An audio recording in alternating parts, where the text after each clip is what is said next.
Welcome to the Neurodivergent Experience podcast, a podcast where we share the lived experiences of neurodivergent people to help create a better understanding for our community. Join us every week as we bring you honest, raw, and inspiring conversations with specialists, advocates, and individuals who know exactly what it's like to live the neurodivergent experience. I'm Jordan James, a neurodivergent specialist, father of neurodivergent children, husband to a neurodivergent wife, and author of The Autistic Experience, and I'm joined by my best friend. I'm Simon Scott. I'm an autistic ADHD broadcaster, actor, and advocate. Join us as we journey into unraveling the neurodivergent experience. Hello, and welcome back. We are here. Neurodivergent Experience. Jordan James, Scotty Too Hotty. How you doing? Sticky. I've got the boy. fan blasting, and I'm still like, ooh. It's not the hot topic, but it's hot. Yeah. In the UK, I think the sunshine, it's hot. Yeah, I don't know if it's okay, but I am wearing the exact same T-shirt as I was wearing yesterday. And I also slept in it. I'm just living in this one T-shirt at the moment. This is the beauty of a podcast. You didn't have to tell anybody that. But I'm so glad that you opened with a bit of an overshare. So thank you very much. Well, yes, it's this. I mean, this is what the episode is going to be about. But before we give away the plot, what have you been up to? What have you been doing? What have I been doing, dude? Adulting. Me adult now. I know, but I had an unusual experience, mate. I've never had this before. It got to Friday night and I went, "Oh, it's the weekend tomorrow. I'm actually looking forward to the weekend," because I've worked weekends basically my whole life. And I'm now 4 months into a job where I don't have to work weekends anymore. And on Saturday, I got up and I was like, I am free. I am free of my affliction. I'm finally going to cut the hedge that I've been putting off since I moved in. And I did like a little bit of gardening and a little bit of tidying them up on there with my little dusty rag. Karis was bringing me a lemonade. I was like, oh, thank you, my lady. So I've had like a real old sort of adulting weekend. And then I played golf on Sunday and I shot the best round I've shot this year. Ooh, what'd you get? I shot 80. So I was pretty gassed about that. So that's 10 over. So that's the best round that I've shot this year. I've only shot over 90 twice. Very, very this good year. For an amateur. Yeah, so I'm getting there. I really want to break 80 this year. I've only ever done it properly once. Being told off by my cat, sorry. No, that's all right. Okay. He just looked straight at me. I was like, meow. I was like, oh, all right, calm down.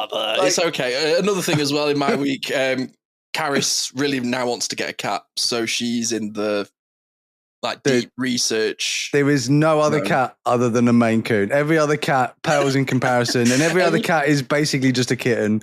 Yeah. Maine Coons are the absolute, as long as you don't mind the hair, and to be honest, it's not that big of a deal, especially if you've only got a cat. Yeah. But Maine Coons. Your cat's not called Zeus, he's called Zeus. It is Zeus. King of cats. He walked in there and was like, oh, Zeus. goddamn. Yeah, he's a big boy. Oh, he is the absolute. They're so pretty as well. But they're not the most friendly. They can be, but they're very, very autistic.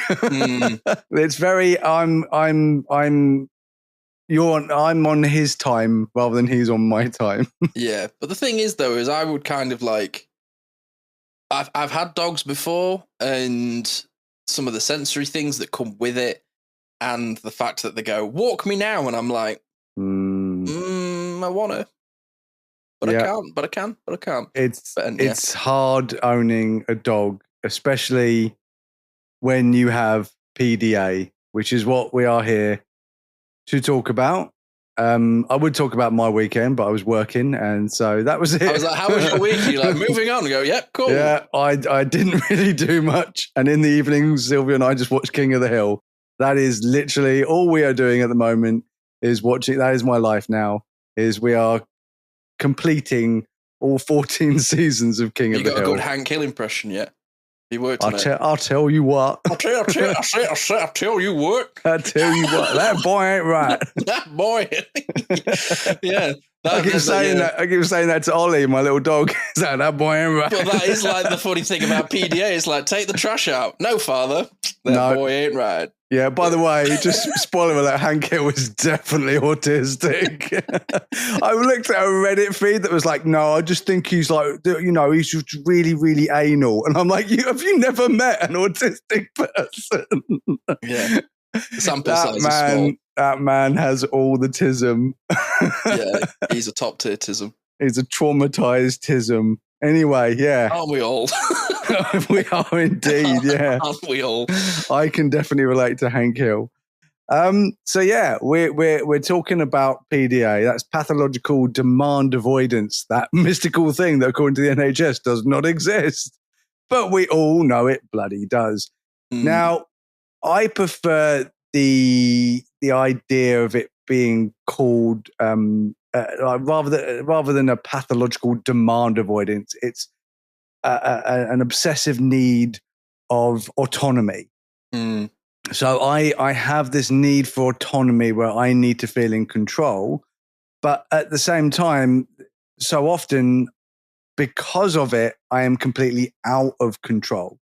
And what pathological demand avoidance is it's thought to be primarily driven by anxiety and a need for control rather than intentional defiance. Individuals with PDA experience intense anxiety in response to demands, leading to extreme avoidance behaviors. This avoidance is not a choice, but a compulsion, often triggered by both external requests and internal needs like hunger or thirst. While anxiety is a key factor, the exact causes of PDA are still being researched, with potential links to trauma, attachment difficulties, and other co-occurring conditions. Now, that's what the research says, which I'm pretty impressed with, like, because it's pretty spot on. So I think we've agreed that we're gonna talk about what causes it for you. Like, if I just gave you an example of just like any adulting thing. Ooh, so I just say like, okay, so you need to empty the dishwasher. What's happening in your mind? Honestly, it's like a little force field has just hit my face. That's what it feels like. It's like I don't think I want to do that. And it's not like, I don't think I want to do it. It's, how can I now convince myself that I shouldn't do it? I genuinely feel that force field just like go thump. It's like a glass door just hit my face. I went, don't want to do that. Now what? And I just sort of like freeze. And I know I can do the dishwasher. And do you know what? I actually quite enjoy doing the dishwasher. But right now I'm talking to you. And I'm having a fun time with my buddy over the little screen. And we're doing our podcast. And I don't want to empty the dishwasher. And now I don't want to leave my seat. And I'm kind of frozen a little bit, if I'm honest. Like, that's how it feels. I feel like I've just been sort of like a big butterfly net's just gone over me and it's gone, right, we're not doing anything now. And it's not even the dishwasher. I'm now suddenly going, not only do I not want to do the dishwasher, if I move, then I have to do it. So I'm not going to move.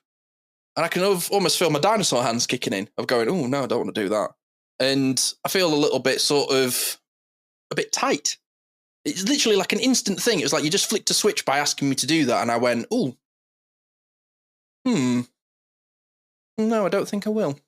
If I ask you in a different way, so if we're living together and I can see the dishwashing he's doing, but I'm on my way out, and so, damn, I didn't have time to do the dishwasher, and we haven't got any plates here. We just need to empty it. Do you think there's a possibility that you could help me out? I'm free. Yeah, of course I'll help you. I'm free. Would that be cool if you could just help me out with the dishwasher? That would be so cool. Like if you don't have the time, then I'll do it when I get back. No, it's all right. I'll do it right now. There you go. Isn't that mad? Because it's not a demand. It's not a task. It's a request at your leisure. It's asking for a favor. Which is very, very different. Now, that doesn't mean that I'm automatically going to be like, sure, no problem. because a lot of the times I'll be like, I can do that. And then I'll forget. Ooh, piece of candy. ADHD. I was definitely going to do something today. As long as there's no obstacles on the way, then and now I'm out flying a kite. I don't even know how I got here. I don't know what happened. I don't know where my day went. And now it's 7 p.m. and now I've fallen asleep. Yeah, life is just very, very strange when you are neurodivergent. Yeah. Yeah, it's really interesting because it is that straight away. It's that lock brain that if you ask me to do a task or someone tells me to do a task, it's like my instant reaction is just no, and I don't want it to be no. And the worst thing is that there's my instant reaction to my own task. I go, okay, I need to go and clean my teeth. And I go, yeah, but that means I've got to do this, then I've got to do this, then I've got to do that, then I've got to do that, then I've got to do this, and then I've got to do that. And my brain will turn that molehill into a mountain. It will just automatically, subconsciously, without me even wanting it to, it will just immediately become the most difficult thing I've ever challenged myself to do. And I've climbed mountains, but I wanted to climb mountains. I chose to climb mountains. But even when I give myself a task that isn't something I particularly want to do, but it's something I need to do, my brain just automatically denies it. It's just, nope, that is not what you want to do. So there's that part of my brain that just really, really hates doing anything that I'm not enjoying. And that definitely comes from the baby brain, dude. It definitely comes from that part of my synaptic pathways that are just still there that says, I just want to be entertained. Anything that might bore me, anything that I might find too challenging.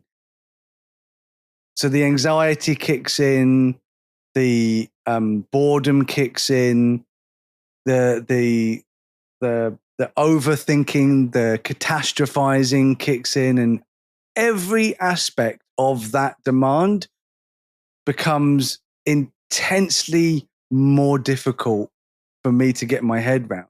And this all happens in a click. Like a flash. Just like that.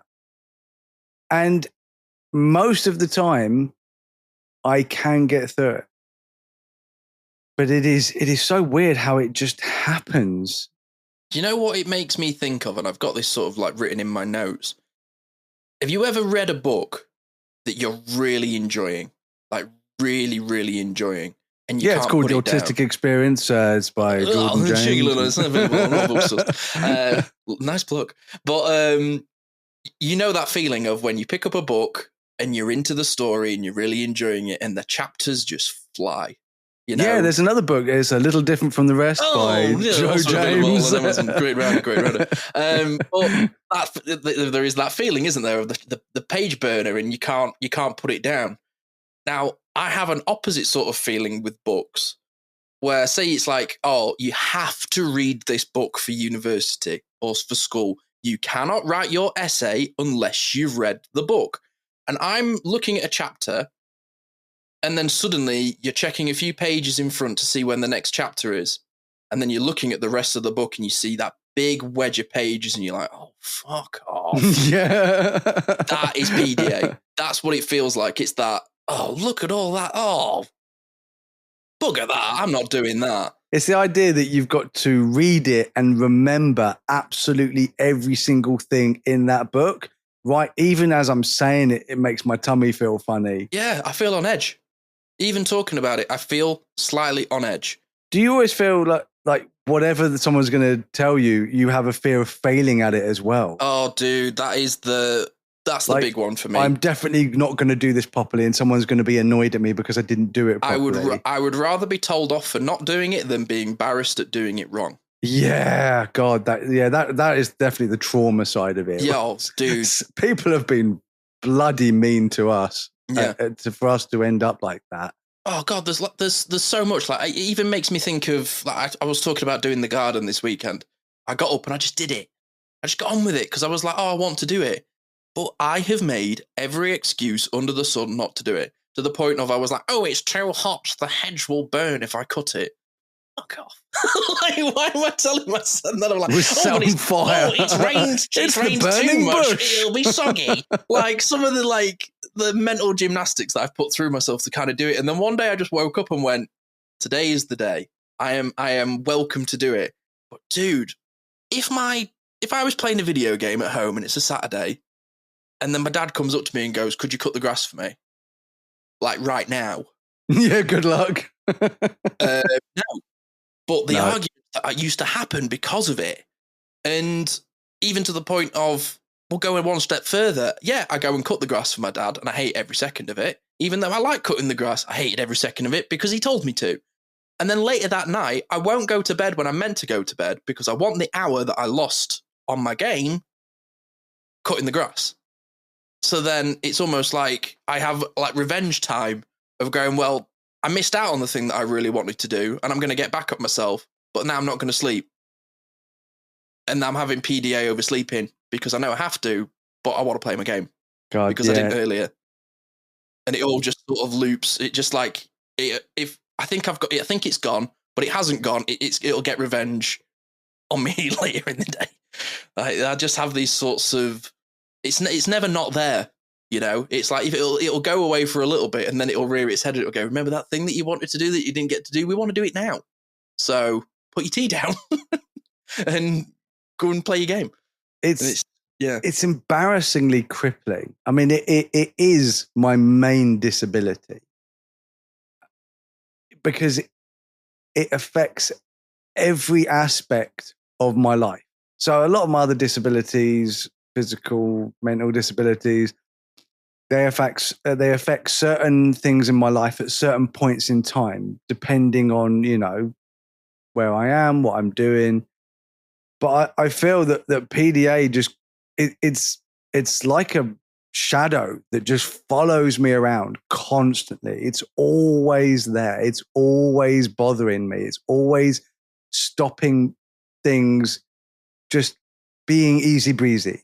Nothing I do is easy breezy. Everything seems to be a challenge to get over this hurdle. So everyone is literally running down a track going, oh, I've got to do this today and I've got to do that today. And they're just running, and occasionally they might trip, or occasionally they might have to jump over, you know, a small hurdle. I feel like I'm just doing the hurdles. It's one after another, after another, after another, like everything.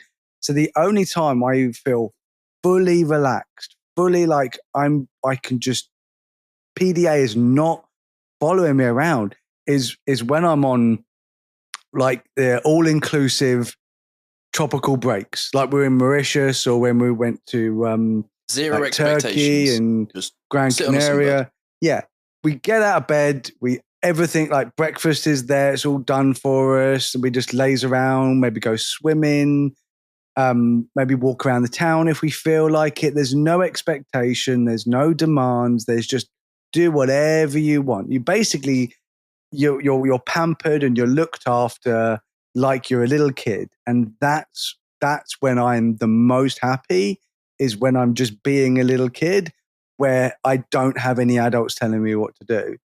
And I don't, and the worst thing is that when I'm telling myself what to do, I'm the adult telling my inner child what to do. And my inner child, who has the PDA, is the one that's going against adult me.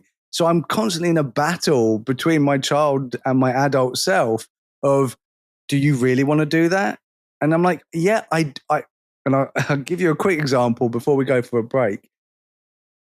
Literally, my side table in my bedroom, I've done it really nicely. So I've got I've got a Halo sword lamp, which is full size, so cool. I've got a Pennywise doll, which is creepy and awesome. And he's got these weird creepy hands, and in between his creepy hands, I've got a Georgie pop character. So it's like this doll is like holding Georgie's head, and next to it, I've got my Halo Master Chief helmet with a tiny little Cortana thing. Oh, and cool. it's cool. And I promised myself I'm going to keep this clean because I love it. Because I've never been able to keep my side table clean. It's always had mess and stuff on it. And it's clean as in tidy, but my God, the dust, dude, the dust collects. Yeah. So I'm like, I want to clean this. I'm so proud of it. I like it so much. I love looking at it. I put it together. That's my stuff. I want to clean it. A week has gone by, and I'm like, why have I not done this? Why have I not just done it? And I'm annoyed at myself. And while I was at work, Sylvia messaged me saying, "Oh, don't worry about your table. I've done it." And I was like, "Oh, why?" Like I was just can't, about to do that. I can't be annoyed because it's really sweet because I know she knows I struggle. But at the same time, I really wanted to do that because I wanted to get the sense of achievement, because the sense of achievement that I get just from doing a day-to-day task that I have got over this PDF, I'm the winner. And especially that one, it was bothering me for a week. And I'm like, I'm the winner. I've done it. It's like beating a final boss on the hardest video game you've ever played. You're just like, yes, I did it. And that was my final boss, was just cleaning my bedside table. And then Sylvia took it from me. Actually overwrote your save and started again. Yeah. Oh, God. Yeah. She completed the boss for me and was like, "Oh, I just thought I'd do that thing for you." And I'm like, that was so sweet. But, But yeah, she is very, very sweet. Or she's very OCD, which is also true. She does have OCD. So me not cleaning it is I don't know, because it could come across as, oh, you were just leaving it until you know that your wife is going to clean it for you. And that's the trauma talking to you. That's somebody else's voice talking exactly. to you there. No one in the world's knowing except all the people listening to this podcast. Oh no. Oh no, my secret is out. I sit around just doing nothing until my wife does everything for me. Not true. It's just so difficult. And I wish people could understand it. But I guess that's why I'm hoping enough people will listen to this and share this and tell other people about it, because this is the reality of having this pathological demand avoidance. It's crippling, dude. Yeah, it absolutely is. And I know you don't want to, but I'm going to take us to a break now. Break. Oh, no. Mom, Dad, I'm not throwing shade, but the whole New Year's resolution thing, kind of slipping, no offense. Anyway, my best friend Jenny's dad, crushing it. He uses Blue Apron. He says he ordered one-pan assemble and bake meals and these things called meal kits. They're all super easy to make. He keeps yelling, protein and fiber, baby. Also, the food, we tried it. So good. So maybe check it out or whatever. Blue Apron. Get $50 off your first 2 orders plus free shipping with code STIR50. Terms and conditions apply. Visit blueapron.com/terms for more. This episode of the Neurodivergent Experience is brought to you by RTN Mental Health Solutions. With up to a 5-year waiting list for autism and ADHD assessments via the NHS, and that's even if you get a referral from your GP, getting an assessment in the UK has never been harder. So if you're like me and can't wait anymore, going private may be the best option for you. RTN offers online assessments for kids aged 6 right up to adults. To make it more accessible, RTN can offer payment plans up to 5 months. You can access their remote services from the comfort of your home anywhere in the UK, and RTN offers group and one-to-one counselling, a private route to access ADHD medication following the assessment, and will even fight for you if your GP doesn't accept the results. So if you live in the UK and can't wait to get an assessment, go to www.rtnmentalhealthsolutions.com and use the discount code RTN23, making it even more affordable for all of our listeners to get an autism and ADHD assessment.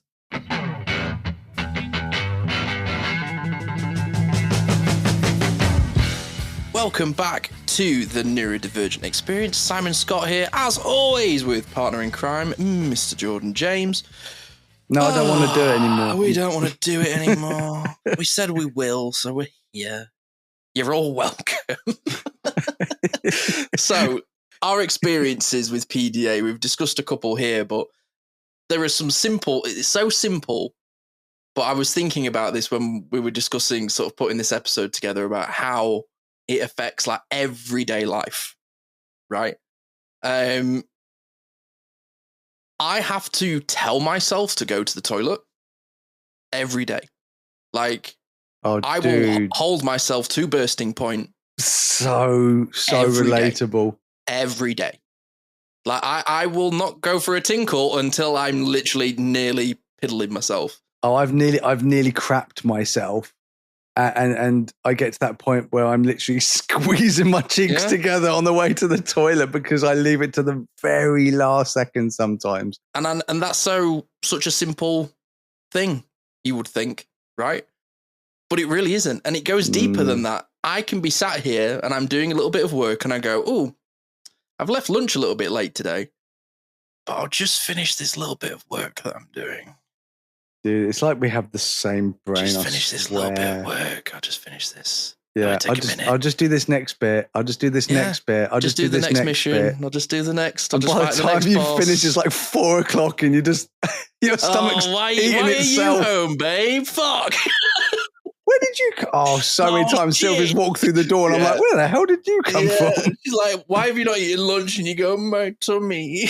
Like, why a rumble? Oh. I was in the middle of a game. Yeah, 6 hours ago.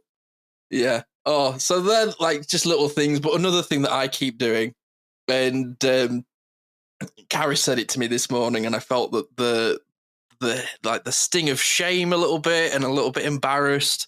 And I had to tell myself that's the trauma, man. But it's not me. And I hate washing my car.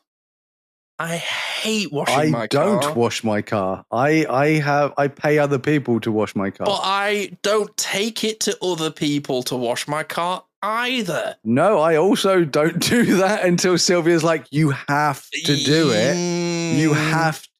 I don't like going through the car wash thing either because then I have to queue and then I have to wait and sometimes it doesn't work. Just even the idea, even though it's really super easy and they do a really good job, the idea of just doing that, even though I'm already going there to go to the gym because there's a car wash right next to my gym and I'm already going there. Yeah. But the idea of me doing it, so the best thing for me to do is get to this because there's a hand car wash right next to the garage, which is the automatic one. So I'd rather go, and I pay more, almost double, just to have someone wash it. And then I'll go in, go to the gym or go shopping. I'll come out and it's done. So someone else has done it. That I can just about manage. But I also don't like that really awkward moment where you're sat in your own car and somebody's cleaning it. Because I'm like, I could have just done this. No, because they do it while I'm in the shop. See, that's why maybe that's what I need. But it's that thing of me sitting in the car and then I go, well, I could have just done this. Why am I getting somebody else to do it? And then I'm almost sat there looking at the bloke going, sorry. No, I feel so awkward watching someone wash my car. Sorry about that. I get a whip and just get on with it. Get him out. I'm paying you for this. Faster, boss man, faster. But Jesus. But genuinely, I think it all comes down from there used to be so many Saturdays when I was home from school where my dad would be like, "Can you wash the car, son?" Oh God, I used to drag my feet. It used to get to the point where he'd just be like, "Fine, I'll do it," and then I'd be like, "No, I can do it. I can do it. I can do it." I'd be like, I'd do it for money. Like if anyone ever asked me to wash a car, I'd be like, "Yeah, all right, £5." Oh, you're cheap. Yeah, but I mean that was when I was like 10, so 34 years ago. Well, technically, that would have been like 4 shillings and 6 pence, but that's like 45 quid now. Oh yeah, you just buy a new car, but yeah, so it's like almost like little things like that. And it always seems to come back to not wanting to sort of be told off. It's like even like I remember homework. I used to come home from school and be like, "Oh, you got to do homework," and my brain and I had arguments with my parents about this. I was like, "I've been at school all day. Why do I now need to come home and do more schoolwork?" They go, "Oh, but you have to kind of," and I'm like, "Then why am I at school all day? If I'm then going to come home," and I said, "Do you come home from work and keep doing work?" Dad was like, "Sometimes." I went, "I'm not talking to you." Yeah, don't you chime in. Don't you hit with logic, Mr. But that Don't all make of those sense. sorts of things. I implore anybody, right? You were saying at the beginning of the show, the NHS doesn't recognise PDA. I implore anybody to try and understand this as it's everything. It's not like, oh, I get PDA on XYZ. It's everything. It's Literally. my alarm goes off in the morning. Get out of bed. No. You need to clean your teeth. No. You need to gel your hair. You need to get a haircut. You need to trim your beard. You need to go and get your eyes tested. You need to go and get that weird thing that you've not definitely been to the doctors about checked. It's everything. Oh, the doctor thing, dude. I know so, including myself, so many neurodivergent people, and they make it even more difficult nowadays because they try and streamline it by saying, "Oh yeah, you can book online," and I'm like, right. You do know that will never flipping happen. Yeah. Like I just got used to ringing you. And now you're putting a whole new thing for me to get over. Like I have to, oh my God. Like, people do not understand. Like just having to ring someone like, okay, so your phone contract, they've overcharged you, right? You've been overcharged. You've been charged for something you didn't want. You need to ring them to get that money back. So you're not ringing them for a favor. You need that money back. They've overcharged you by 50 quid. That's a good chunk of change. And you're like, what the hell? I need to ring them. Dude, that should be the simplest thing. That should be straight on the phone. I'm ringing you up. As soon as I've got a spare moment, I'm finding out what happened to my 50 quid. If it was that easy, if there was no PDA, if PDA is a myth and we're just making it up as we go along, that phone call is made immediately. And the only thing that my PDA affects is me doing chores because, I'm a lazy dick. And it's just not the case. Mm. It's for me. It's my money. It's money I earned. It's money for my family. It's my money and they've taken it. My sense of justice alone should override the PDA of I need my money back. But it's not that I don't do it. It's the amount of energy it takes to just make that phone call is insane. And then the bastards put you on hold. Oh, don't even go there. Do is the sound of fucking hell for me, dude. I will die and I'll just hear that music and I'm like, oh no, I'm going the wrong way. You are 70th in the queue. Dude, I had a text from my doctor the other day, right? I've moved house, moved out of the old area, and it goes, you have 30 days to contact your new GP and get signed up. How many days left did I have until I did it, Jordan? Probably on the day, last day. On the day. Procrastination, dude. That is the ultimate thing for all of us. If someone says it needs to be in by the 12th, it is getting done 11:59 on the 11th. It is getting done and then sent off on the 12th at 11:59. Like, it just by the very end of the day. But the thing is we'll do a great job, but it will be near the deadline. Like I sometimes I thrive off a deadline. Knowing I've got a deadline actually makes me go, oh shit, I haven't got a lot of time. I need to get going on it. But if somebody says to me, oh, you've got 6 months, just get it in when it goes when it's done. I'm in danger. Yeah. That's not gonna go well. I keep saying to people, if you want me to do something, don't give me a long period of time. If you want it, give me a short period of time for it to get it done. And especially when people are like, oh yeah, could you do that thing? But if you don't get it done, it's fine. And I'm like, well, then I won't get it done then. because you've just told me that it's fine. And then I'll just feel guilty. And I literally had this yesterday is with a friend of mine. He wanted me to, he's doing a photography degree and he wanted me to review his work. So as a photographer, I peer review his work and his project for his final hand-in. And he was like, I need it by the 14th. And I did it last night. Because I was like, I'm going to make sure that I at least get it done at least a day before, 2 days before. Which I think is pretty well. Knowledge, we're recording on the 13th. It's not past the deadline. We're all good. We're recording on the 13th. We're looking down the barrel of the deadline. Yeah, you should know. You should just be soothsayers. Yes, and it's interesting because he told me this like a month and a half ago, and I'm doing it like a day, 2 days before he has to hand it in. So it's not even that I was meant to give it to him by that. That's the day he's got to hand it in. So I've got to give it to him, and then he's got to go through it and make sure my spelling's correct, which I guarantee it's not.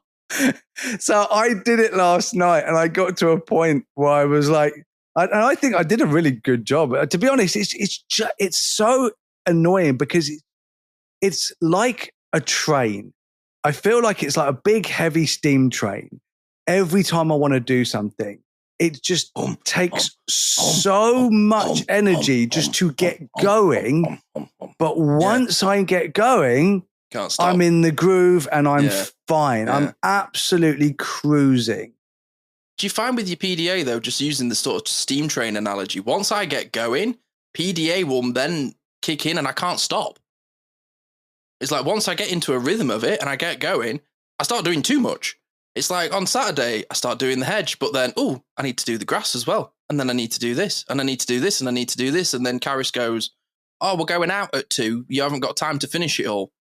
And I was like, oh no. And then just getting paralysis by analysis. Because once I've started, it's like almost going, I want to move the furniture around in this room. And then you move one piece and then you go, but I need to hoover under there. And by almost completing a task, other tasks reveal themselves. And once the rhythm's going, once there's steam in the train and there's loads of coal in there and the engine's hot, you've got to wait for it to cool down again. Like that's something that I really struggle with, because once I get through PDA, I almost get into a rhythm and the PDA goes, well, we're doing this now. You wanted to do it, you're doing it. And trying to deviate away, it's almost like trying to stop the train, but just like an immediate stop. If it's going so fast, you've got to give it time to slow down. Nothing breaks immediately. And you're spot on with that. It is like, well, once I'm in it, and then another demand comes up, and then my PDA that I've got over is now being affected because of new PDA, because every single thing that we do is going to be governed by PDA. It's going to be overlooked by PDA. It's like a health and safety officer or something, isn't it? It's like literally there with its clipboard going, well, have you done this? Well, you can't do that until you've checked this, and you can't do that until you've done that. And well, that's the problem being the modern Homo sapien, is the fact that back in the day when we evolved, we didn't really have a lot to do.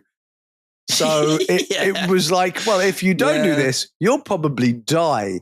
You just got to go on with it. And now because we have so many things to do during the day, even if it's like I've got my day off, and it's just day-to-day tasks, like putting your feckin' socks on or putting your clothes away at the end of the day. You get changed, and my clothes will end up on the floor, or they'll end up being thrown in the cupboard. And I love my very, very neat cupboard. Everything's hung up. All my jerseys are in a row. My hoodies are in a row. I've got Jordan T-shirts here. I've got Turtle T-shirts here. I've got Super Dry T-shirt. Everything is in order. In order to get to that point, you have no idea the brain Olympics that I have to go through just to get to the point where I put a t-shirt, get a t-shirt, put a hanger in it and hang it. That should be the easiest thing, dude. But it's not. And the cruelest thing about it as well is once you've done it, your brain goes, well, that was easy, wasn't it? Yeah, like literally the amount of times I will lambast myself for being lazy, calling myself lazy. That I swear to God, if anybody calls me lazy, you crush me. It crushes me because I'm like, yeah, oh God, I'm rubbish, I'm pathetic. And I'm like, yeah, because when you tell it yourself, it becomes real, doesn't it? And that's just well, it's crazy. I've got a full-time job. I'm a full-time dad. I'm a full-time husband. I'm a full-time advocate. We do this as well. And this is for awareness. This is not our job. Podcasting is, I mean, it's your job, but you do other podcasts. You don't make your money from this podcast. No, you make your money from doing other things. We do this because we want to, but even this, I will get days where I'm like, oh. Dude, if I didn't have you to do this with, I'd give up long ago. Give up a long time ago. Long time ago. We keep each other going. We are, because of our friendship and because you are literally, I've got, like, you are in my top 5 of people. Like, thank you. Nearly got a medal. My top 5 of people. Yeah. Nearly on the podium. And don't ask which kid is bronze and which kid is silver, because it depends on which one's done. It depends which one did the dishwasher. Yeah. Oh, but oh God, it's crazy that if it wasn't for other people, I think that I'd be pretty bloody useless. But yeah, getting back to the doctor thing is that I know so many autistic people who have got serious issues, and I'm like, just go to the doctor. So I've got a mate of mine, and I know you're listening, dude, who has had a problem with his knee for years, and I'm talking at least 4 to 5 years. That's 4 years too long, isn't it? The doctor is just down the road from him. It's really not far. He has a car. He can just go to the doctor. I'm with solidarity with you, bro, whoever's listening, but my man. And no, I can't say I'm any better when it comes to certain things. I will try everything I can to fix myself before I end up going to the doctor. But dude, go to the doctor. It's a problem. You need to go to the doctor. And he's listening to this somewhere. And I know he listens. He's one of my best mates, and I know he's listening. And you just go to the fucking doctor, dude. But yeah, it's crazy. It's like I've got another mate, not listening, so I can say whatever I like, dickhead. And until he tunes in, he's good. This is about me. And I'm sure I've talked about him before. It's like he had the same pair of glasses for 6 years because he his eyes were getting worse and worse and worse, and he didn't want to go to the opticians because it means he had to go and get his eyes tested. So just that simple thing of getting your eyes tested and then getting a new prescription because it has to be updated every 2 years.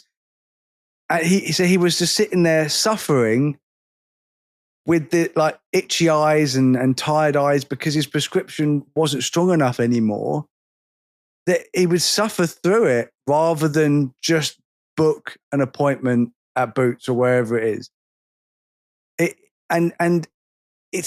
I don't get angry at them. I don't get annoyed at them. My heart just you just want to help breaks. Yeah. Because I know, I just feel that because I've done that so many times. But it's detrimental to our health. It doesn't just make things harder. It can literally, and I say this in the most serious way, it can kill us. Oh, because what if you had a pain in your side or a pain in your back or a lump or something like that, and you're like, "No, I'll just put it off." What if that is cancer?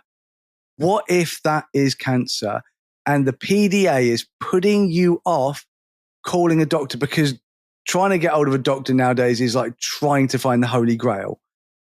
It's so insane. Receptionists are the same as the bloody bridge keeper, blimey.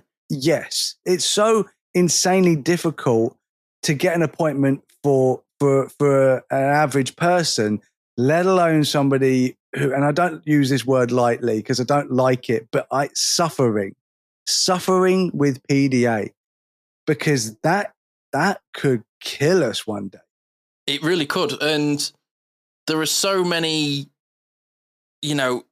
talking about it as like a 3D spectrum of PDA, right? There are so many things that are constantly having to fight through. And it can go from life-threatening to just an inconvenience, but it affects everything on that scale. It really does. And like you were saying, there's certain things that I should probably have just dealt with. It's like, I've got this thing with my bloody gas bill. They keep messing me around with my account and thing, and it's like, all you've got to do is ring us. And then when I did ring them, and I was on the phone for an hour, and it never got dealt with. My brain's going, we're never doing that again. Oh, dude, I'll give you an example before we go to the break, because I needed Caris's help through this moment. The new Liverpool kit came out. I was gassed. It's made by Adidas, which is the brand I like the most out of sportswear, and was so excited to get it. It's nostalgic. It reminds me of one that I had when I was younger. So excited. So I went to the shop. Didn't only just buy myself the home one, bought myself the away one. I was like, I'm going to get a number on the back. I'm going to get the Champions League patches, in my special interest. I'm stimming in the queue. I'm so excited. We had to queue to get into the shop. And before I got there, Caris was like, oh, I'm not queuing to go into a shop. I'm not queuing to go into a shop. Her PDA kicked in. I was like, but this is like the only reason that I've come out today. I really, really want to do this. So we had to do a lap of the shopping centre, and eventually she was like, no, you're right. This is why we're here. Let's go in the queue. It'll only be a moment. Flew through it, got into the shop, picked up everything, got in another queue. So we're both there like, all right, we're excited, but this is taking a little while. Got to the counter, paid for the kits, paid for the badges and everything, and the guy went, the number that you want is sold out. So you'll have to come back and get it. PDA's already kicked in. I pay for it. I go, I'll just get the patches, mate. I'll do this. I pay for it, and he goes, all right, mate. If you come back in 2.5 hours, your kit will be ready, and hands me a raffle ticket. Oh, what? And we were both left the shop, and we were like, oh. I was so annoyed with myself. I got so frustrated with myself, but I wanted to make a thing of it. Yeah, I get that. And it was special. I mean, Liverpool have only ever won one championship. You mother. On that note, I'm going to take a break. Firewood. Firewood can be expensive. See you in a minute. Have you ever felt stuck in patterns that don't serve you? Struggled with stress or wanted to connect more deeply with yourself? Then I have to introduce you to a friend of the podcast, Ashley Bentley of Integrated Coaching, Breathwork and Hypnotherapy. Ashley is a highly experienced clinical hypnotherapist and coach specializing in working with neurodivergent minds. Through a unique blend of integrative coaching, breathwork and hypnotherapy, Ashley helps people rewire subconscious patterns, regulate their nervous systems, and step into more empowered versions of themselves. Whether you're dealing with addiction, anxiety, burnout, or struggles with self-acceptance, Ashley offers practical and science-backed tools tailored just for you. Her unique methods combine neuroscience, storytelling, and subconscious transformation to create real, lasting change. Jordan and I can personally attest to the profound and transformative effects of her sessions, which have been life-changing. She does all of these sessions online, meaning she can work with you no matter where you are in the world.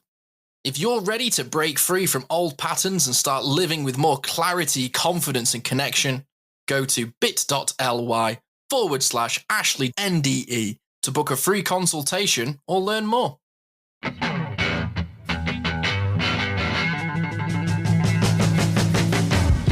Welcome back to the Neurodivergent Experience. Simon Scott here, as always, with Mr. Jordan James. And we've been talking about PDA. Do you want to keep talking about it, Jordan? No. All right. Well, thank you for listening. Bye, everybody. Well, we were going to try and talk about in this section things that sort of help us. And I can definitely say having somebody who understands me has been the absolute game changer. Having my partner sort of, put things into place and be accommodating has helped me so much. So much. Even if it's just sending me a little text going, don't forget there's washing in the washing machine, loads of love hearts. That is so much more helpful than her just going, by the way, you need to empty the dishwasher or you need to just do the washing machine today. Yeah. Like buttering me up really, really helps. Yeah, it is so often about the way we're told rather than the demand itself. So I guess it also depends as well, because if you try and if you've got a kid, so all the parents out there, if you've got a kid who's PDA, which is pretty much most kids in general don't want to do the things you tell them, let alone a neurodivergent kid with PDA, then that's like 10 times more difficult, you've got to incentivize them with dopamine. You've got to make whatever they're going to do fun. And I do believe that a reason, one of the many reasons we struggle with food is because of PDA. So I've got another mate who's like, I don't eat fruit or veg. And you're like, well, what do you mean you don't eat fruit or veg? Like any? No, he's like, no, I don't eat fruit or veg. This man, the tism is strong in this man. Crisps, nuggets, chips. Oh God, dude. Because I don't eat mushrooms. I'm like, that is neither a fruit or a veg. That is a fungi who's great at parties. And there's a lot of room for mushrooms. And I know, dad jokes. And his partner slices them up really, really thin and puts them in like bolognese and stuff like that. Yes, the old secret food. Secret food. It's like, you don't know what you're getting, but you are getting it. It's really interesting because he's like, oh no, I don't eat tomatoes. I'm like, but you're eating tomato ketchup. And he's like, yeah. I'm like, his brain just goes, what is that made of? It's like, what? But yeah, it is strange to me because obviously there are many reasons why we don't eat certain foods. But just to sort of blankly go, I don't eat any fruit or veg, that to me is more like that anal side of being autistic, of like, I've made that decision and that's it. But that is definitely PDA as well. And again, driven by anxiety, driven by trauma, all these things can be associated to like food when you're a kid. The worry, the worry about the textures, it all comes down to your brain having that demand avoidance. I'm not eating that. I'm just not eating that. So, PDA, it literally affects what we eat. It affects everything. And I can't emphasize this enough. So if you make food fun, or if you make a task fun, if you make something fun and give rewards rather than punishments for not doing things, make a reward-based system. I don't mean mollycoddle them and things. You've got to set boundaries. Give them a sticker and a lollipop. But when it comes to chores, when it comes to doing things around the house, when it comes to brushing your teeth, things like this, we have to make accommodations for neurodivergent kids because of PDA. We have to do it. And it's like, I will make accommodations for myself when it comes to like cleaning my teeth, because one thing I don't like is there's certain toothpastes which just make my tongue feel weird. They just make I don't like the sandy ones. Yeah. So I make sure, and I do this a lot. I buy the flavored toothpaste, which like is the bubblegum Tasmanian devil toothpaste. Make it fun. Make it fun. Now I don't have that all the time. A lot of the time I'm feeling like, I can just have the mint toothpaste. If Sylvia's bought the nice mint toothpaste, but I don't really get involved in buying toothpaste. I probably should. I should probably buy my own toothpaste. But a lot of the time, because Sylvia works in town, so she just pops to the shop next to her and just grabs some toothpaste. She's a dental nurse, so she also gets free samples as well. She got the hookup. Yeah, she got the hookup, the free samples. And it's, so it's just about making those accommodations for my brain to not feel like the task is a waste of time, or it's like the amount of effort that I'm going to put into it's not going to pay off, because like I said, it is everything is a huge effort. It's like, no wonder we're so knackered all the time. No wonder we have meltdowns. No wonder we're so fed up and tired, because everything is a huge task. But if we can make those tasks have a reward, and it's not spoiling it like that, because there is that line where you say, okay, so going to the supermarket. Oh, this is what I was going to say, yeah. Horrific. It's a horrific thing, especially when you're a little neurodivergent kid. So you can put things in place. You can headphones and make something fun. Sunglasses were the game changer for me in supermarkets. Yeah, big time, yeah. But you can just say, look, you can have a toy. Just a little toy. Each time we go, we can have a little toy. So if you can't afford that, and it gets, you're on a really tight budget, then make it something else. Comics were the one for me, mate.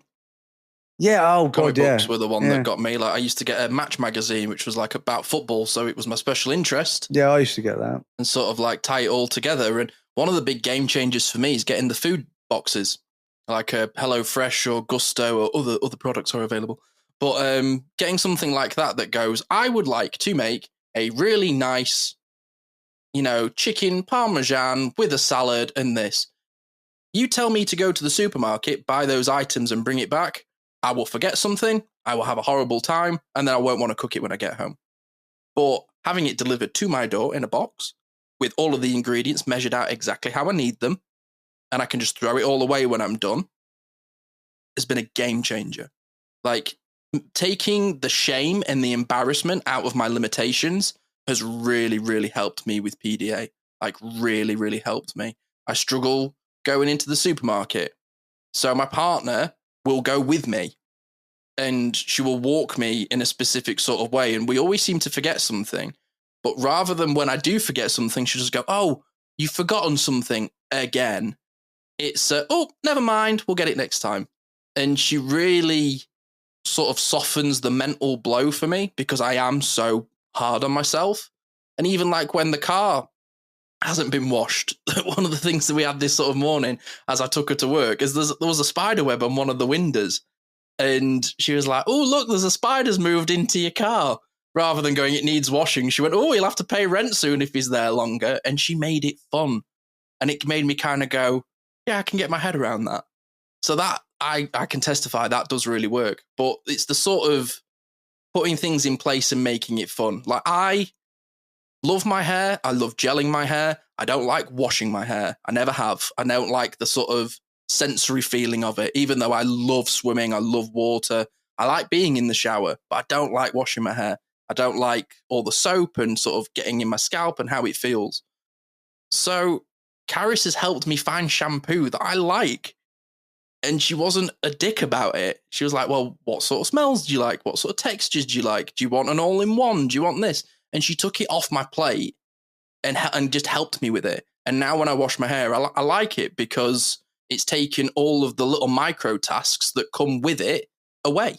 I just have to get in the shower and do it rather than thinking about how much I've got left, or does it need a refill, or does it feel good? Does it smell nice? Does it make my hair feel good? She's like helped me with the research and just sort of took it off my plate. which I know not everybody can do for themselves, but it's something that has super, super helped me, of just making it fun and sort of taking it off my plate. Whereas there's things that she struggles with that I take off her plate, because that's sort of the balance of our relationship. Yeah, it's so important to have that when you're just there for each other, because there are things that I'll be really good at, or I'm good at motivating myself enough to be able to get over the PDA, so I can push myself past it, because I know that once I get that train out the station, I'm gonna go. It's gonna be easy breezy. A push. But Sylvia, you know, she will struggle to even get the train out of the station. So I know what she particularly struggles with, you know, like holidays, for example. I will organize every holiday. I book every Airbnb. I communicate with, you know, the hosts. I, you know, drive, and I'll find the directions, and I do everything. I know what she likes. We're very similar in tastes. She trusts me fully. When we bought this house, she didn't even look at this house. She didn't come to, I came to this house. I talked to the guy showed me around. I looked around, and because she'd already seen the pictures on the internet, and I rang her up when I said, and this is like 22 years ago. And I said to her, this is the place. I said, trust me, this is the place. I said, well, this is the place that we can afford. Yeah. This is the best we're going to get for our money. And because we'd looked at so many houses, and she just went, I trust you. I trust you. And it worked out. We love our house and everything we've done inside our house. And it's like, but like putting up shelves and things like that. That Sylvia is so good at DIY. She will just build stuff and change stuff. And it's not even stuff that I want. It's not like I say, oh, we need this changed, go and do it. She'll want it changed. Whereas me, I'm just happy just to have whatever I had. But she's so good at it. She makes it look better. She upgrades the house all the time. And it's so cool that we have these awesome different abilities that we can help each other every single day get over that initial hump of PDA. Like even when it comes to, you know, getting help from mental health, and, you know, I'll help her book, you know, sessions and things like that. And I just literally have to guide her to the chair. I'm like, you must sit here, and I'll set the whole computer up for her. I'll get everything. I'll get her headphones. That's what Carrie does. She looks at me and just goes, oh. Yeah, she'll just literally sit in the chair, and I'll do absolutely everything. So all she has to do is be on the video call to whoever she's talking to, and it's just doing that for your partner, doing that for your kids, making everything not doing everything for them, but knowing the things they particularly struggle with, and then just really helping them with those things, because then you can get help in reciprocation.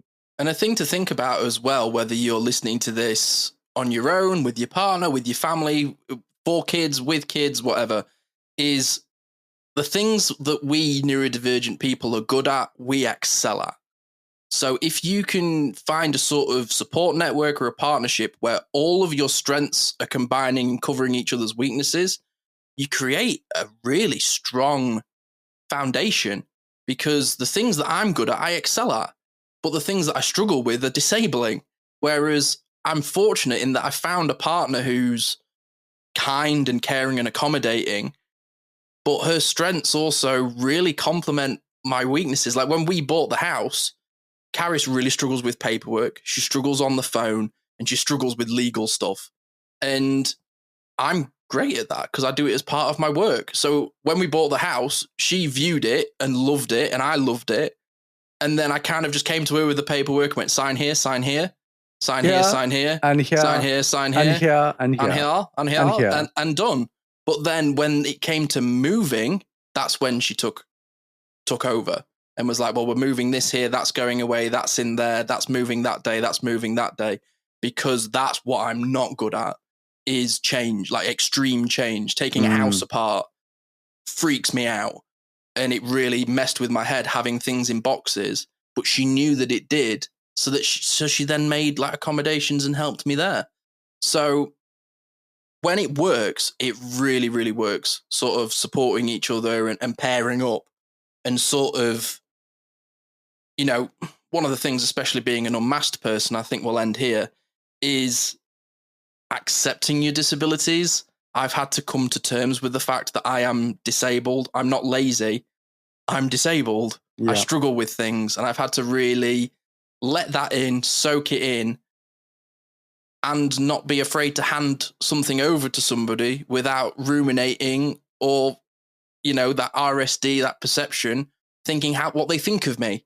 I've just had to sort of, in a way, let go. But that's been very freeing. Yeah, I think the last thing I want to say is that if you're neurodivergent and you're living with a neurodivergent person or neurodivergent kids, everybody can be everyone else's cheerleader. Just to have that encouragement. So rather than, oh, you've finally done that thing, well done, I've been asking you for so long. You all day. Yeah, I've it took your time. Just remember how difficult things are for you when it's not your thing and it's not for you. And just try and put yourself in the other person's shoes. Try and have the empathy levels that we know we have, but they kick in with certain things and aren't there for other things. But just to be a cheerleader. So like if your kid does manage to do the washing up, just, oh my God, thank you so much. You have no idea how much I appreciate that. If it's not a big thing, make it a big thing, because that can motivate somebody to be like, you know, that was worth it. Even if it's a small win, celebrate it. Celebrate the wins. Win. Every win is a win. Celebrate the wins. Right. Thank you, you lovely people. Yes. We'll be back for another hot topic. See you later. Be kind, everyone. Take care. Until next time. Nightly bye. Thanks for tuning in to the Neurodivergent Experience. We hope today's episode sparked something for you, whether it's a new idea, a bit of validation, or just a moment of connection. Remember, new episodes are every week, so be sure to join us for the next one for more conversations and insights into the neurodivergent experience. If you've enjoyed this podcast, help us grow. You can do that by rating and reviewing this show. Your support makes a huge difference in helping us reach more people who could benefit from these conversations. You can connect with us on social media. Find us on Instagram, Facebook, TikTok. Just search for the Neurodivergent Experience. Thank you again for listening. And until next time, take care of yourself. You're not alone in this journey.